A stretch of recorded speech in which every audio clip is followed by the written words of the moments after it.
సీమకు చంద్రబాబు గారు ఏ రోజు కూడా సీమ వాసి అయ్యుండి ఒక్క రోజు కూడా అతను ఒక్క మంచి పని చేసినటువంటి పాపాన పోలేదు. రాయలసీమకు ఏదైనా మేలు జరిగిందంటే 84-85 ప్రాంతాలలో వైఎస్ రాజశేఖర రెడ్డి గారి నాయకత్వంలో ఆనాడు జరిగినటువంటి విరోచిత పోరాటాలు ఆయన పుణ్యమే. భూమన కరుణాకర్ రెడ్డి నిస్సిగ్గుగా అబద్దాలు ఎలా చెప్తున్నారు? చంద్రబాబు నాయుడు గారు రాయలసీమకి ఏం చేయలేదని నువ్వు మాట్లాడుతున్నావు అంటే అసలు నువ్వు రాయలసీమలో పుట్టావా ఇంకెక్కడన్నా పుట్టావా అని రాయలసీమ యువత రాయలసీమ ప్రజలు అడుగుతున్నారు. నువ్వు అంటున్నావు 1984-85లో రాయలసీమకి రాజశేఖర రెడ్డి ఏం రాజశేఖర రెడ్డి చేసిన ఆనాడు తెలుగు గంగ మొదలు పెడతామంటే తెలుగు గంగ ఎలా మొదలవుతుందా అని చెప్పి అడ్డుకోవాలని చూసిన వ్యక్తి రాజశేఖర రెడ్డి కాదా?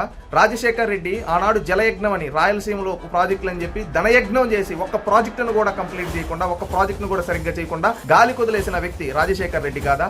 అంతెందుకు వాళ్ళు ప్రాతినిధ్యం వహిస్తున్న జిల్లాలో చెప్పుకోదగ్గ ఒక్క మేజర్ కంపెనీ సొంత కంపెనీలకు చేసుకున్నట్టు కాకుండా ఇంకేదన్నా వాళ్ళ సొంత కంపెనీలు అంటే ఇంకొకటి కూడా చెప్తా, భారతీ సిమెంట్ కి లీజులు, సరస్వతి పవర్స్ కి లీజులు ఇలాంటివి కాకుండా ప్రజలకు ఉపయోగపడేదానికి ఏదన్నా ఒక్కటన్నా చేసింది మంచి పని ఉందా? లేదు.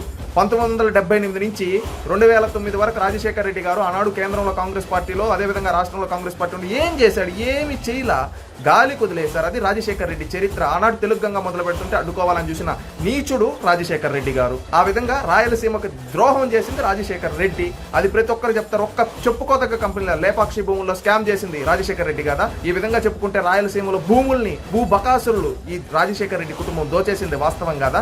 ఈ విధంగా ఇన్ని నిజాలు ఉన్నాయి. నువ్వు వచ్చి మాట్లాడుతూ రాజశేఖర రెడ్డి అని మాట్లాడుతున్నావు, సిగ్గుండాలి.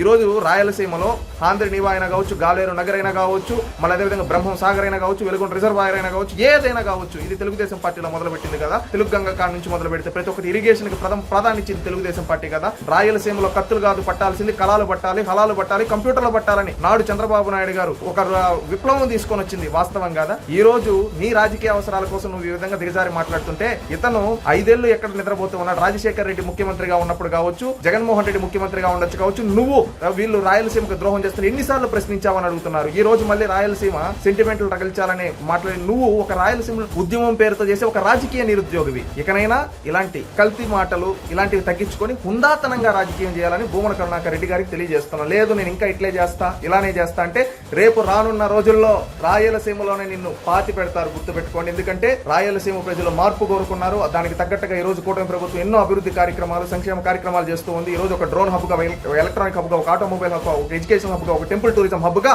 ఈ రోజు రాయలసీమ తెలుగుదేశం పార్టీ మారుస్తా ఉంది. తెలుసుకోండి భూమన కరుణాకర్ రెడ్డి గారు. అవాస్తవాలు చెప్పాలనుకుంటే ప్రజలు తరిమి కొట్టి రాజకీయ సమాజ్ చేస్తారు మిమ్మల్ని.